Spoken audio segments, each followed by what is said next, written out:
I figured I'd do a little bit of a documentation on the PV setup that I've got going on here. There's these 200-watt panels I bought most recently. They're about as cheap as they get. They are allegedly by the brand called New Power. Kind of weird. I believe they're $65 in free shipping. They are probably not the highest quality things you can get, but they look very good. I mean, I need to clean them a little bit. I suppose the downside of as cheap as you can get is they're not rated for grid use. Whether or not that's an actual problem, I have no idea. I don't know if they check those things if you were doing a grid system. And they are also made in, I think, Vietnam, which, I mean, I guess I don't really care that much, but, made more locally would be better. And probably not exactly great in terms of maximum efficiency, but both of them are connected to a single, I believe, 10 gauge wire. Or it might be 12 gauge. And that goes over into the building right there. I need to make it a little more official of a entrance. And probably you see what is an extension cord,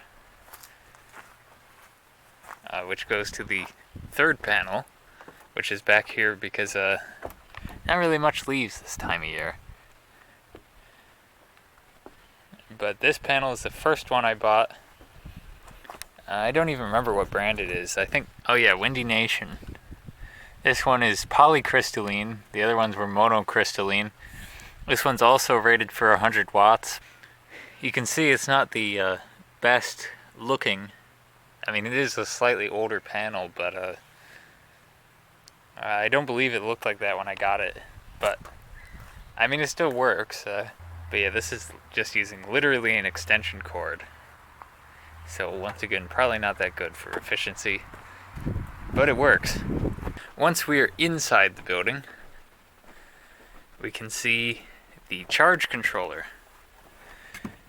When I first started out, I was using this thing. In fact, this is what I bring when I go camping, and I bring a single solar panel with me. But this is a POWMR MPPT charge controller.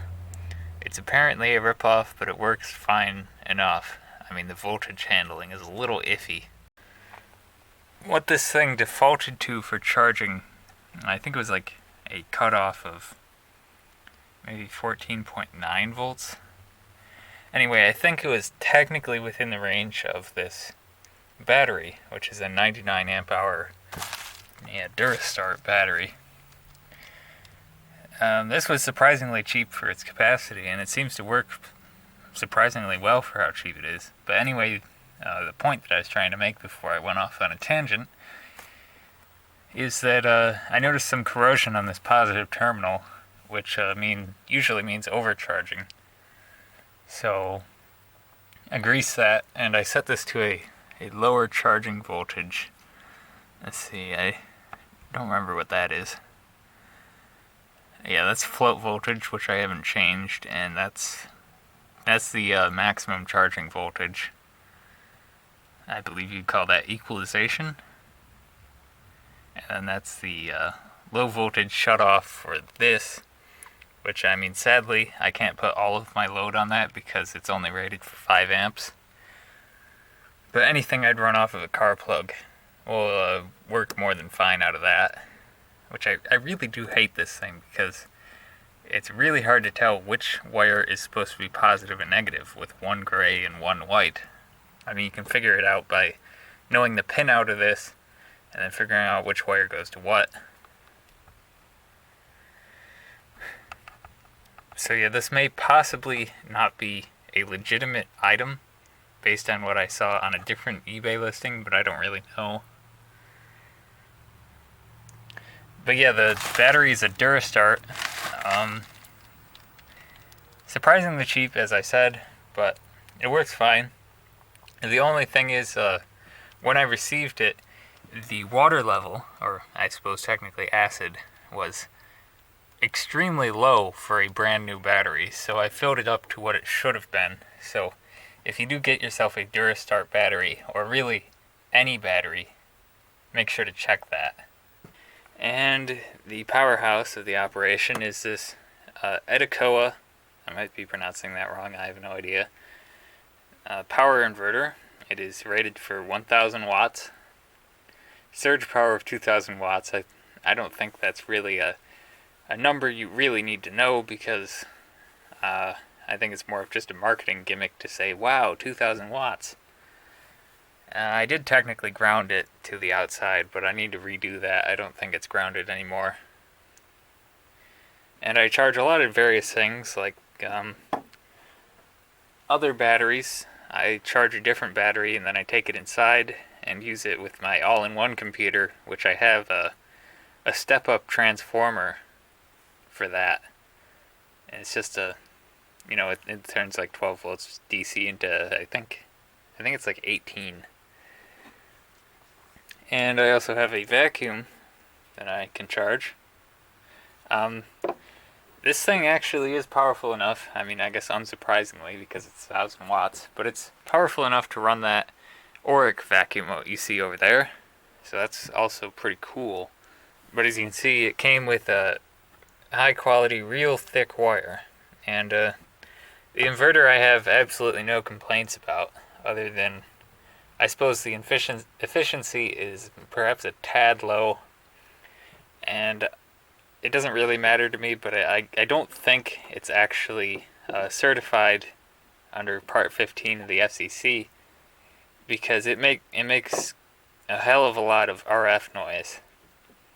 Surprisingly, it doesn't seem to be in the TV stations range of broadcast very much, but you can forget listening to AM radio. It won't happen with this thing running. I think even the charge controller, while it's charging, kind of interferes with the radio.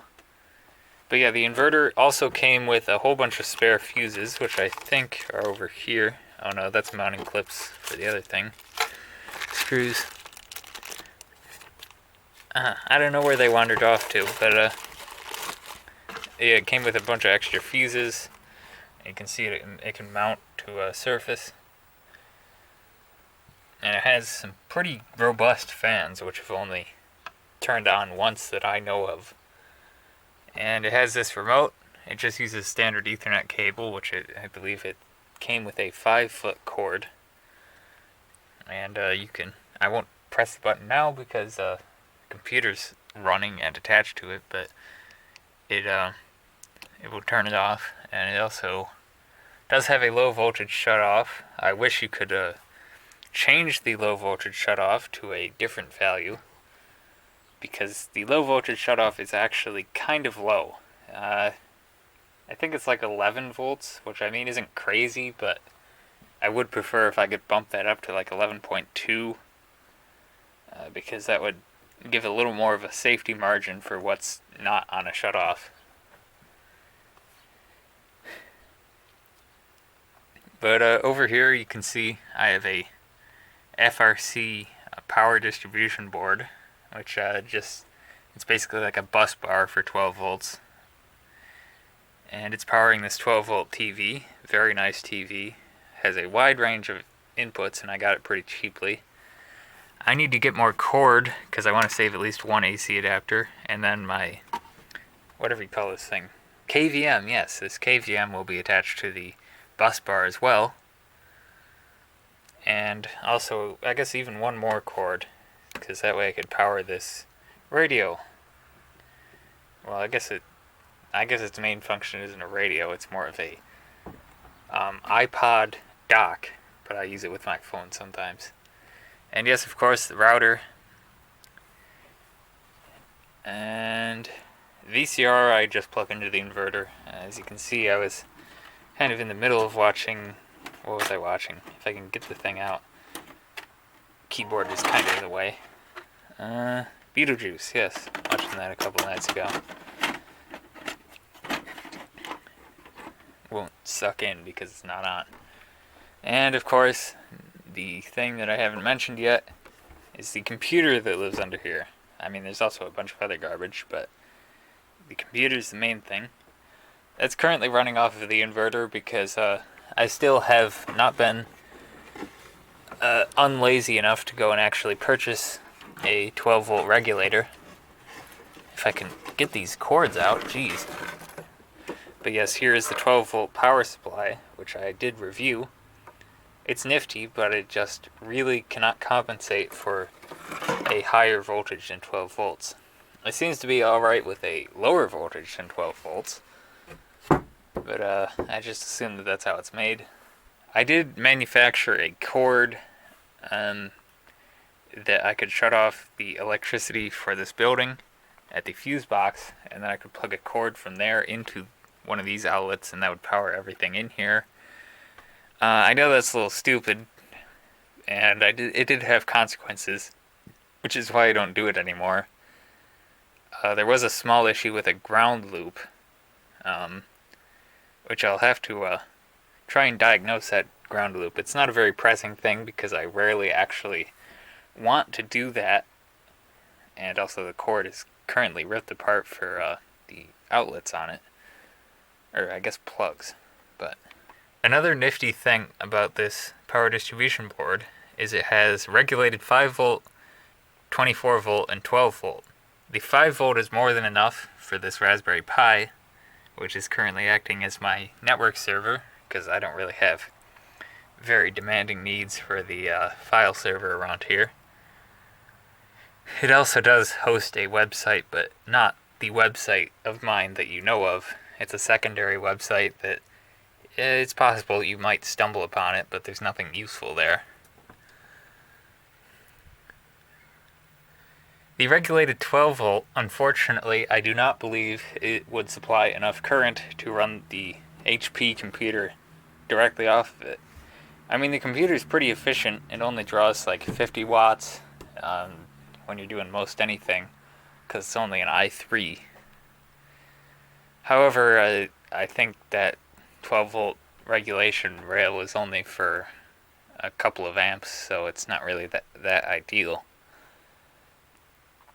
The TV, through a bit of an accident with a bad battery, I figured out it does actually work down to 8 volts. I mean, not ideal because the backlight was not actually functioning properly, but there you go. And it has survived as high as 15 volts as with all the other equipment attached. The inverter has a high voltage shutoff at 15 volts. I do have a couple of other inverters laying around. For example, that battery that I run the all-in-one computer on that I mentioned, it's an old robotics battery, and has an inverter with a little voltage meter glued to it. Just kind of a neat little mobile power station.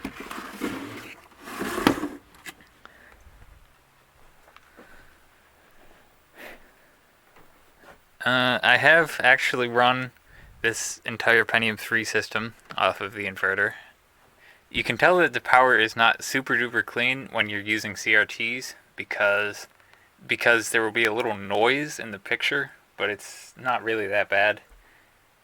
If you're using a modified sine inverter, it will be worse. But this is pure-ish sine, and I mean, it was dirt cheap compared to like literally any other pure sine inverter out there. So I'll take it. Things that I'm planning for the future for this include perhaps, most likely even, more batteries, probably more of the same battery, because they work well enough and they're cheap. I can get a decent portion of the money back when I recycle them, if I need to. I mean, I'm getting pretty good at refurbishing lead-acid batteries. I don't know if I dare to mix different brand batteries because I found out another thing. I seem to find out the hard way a lot when it comes to this kind of stuff. But I had 2 different types of batteries, and they seem to fight each other by the voltage ranges. So that's why I would advise staying away from such a thing. But I guess another thing that's marginally related to future plans is power this thing on the distribution board. It just needs, 5 volts. You get a luxurious range of 5 to 5.1 volts. But yeah, I probably have enough headroom on the 5 volt rail still. I'll probably use this as a little bit of a security camera. Those of my Discord server would remember this. However, I'm never planning to use it as a shop cam again, because it doesn't really have a point, and it sucked up my internet. So I guess the only other future plans I can think of is not only more solar panels, but creating a rack for them that moves in alignment with the sun. It would probably need a Raspberry Pi and a few servos, but I think it should be doable. And not really related, but you can see that my network switch, which operates a couple of computers, is chained to the wall, and I can plug that into the inverter, kind of, and it'll turn on. I just sort of plug that in when I need it, because there's not really a whole lot of a point to leaving it in all the time, because it's only attached to these two computers, which aren't used all the time. But yes, perhaps a live demonstration of how sad the AM radio gets when you have the inverter on. Let's see, what is AM? Now obviously this is not a top-of-the-line radio that would be able to sort out noise.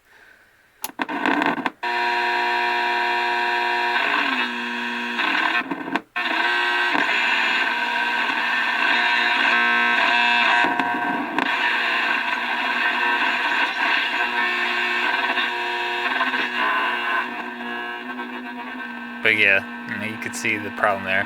FM, if I'm remembering correctly, geez, I need some deoxy or something. But yeah, FM isn't really affected. And as far as I know, TV reception is largely similar to the FM radio band, so that also is rather not affected. Let's not get copyright struck, because I'm sure that is a copyrighted television program. If you have any stories to tell or anything like that about your own PV system, or if you have questions farther than I have explained, you can feel free to leave them. If you would like to yell at me about my stupidity of that cord that I mentioned, you certainly can do so. However, I may not listen. But thank you for watching, and goodbye.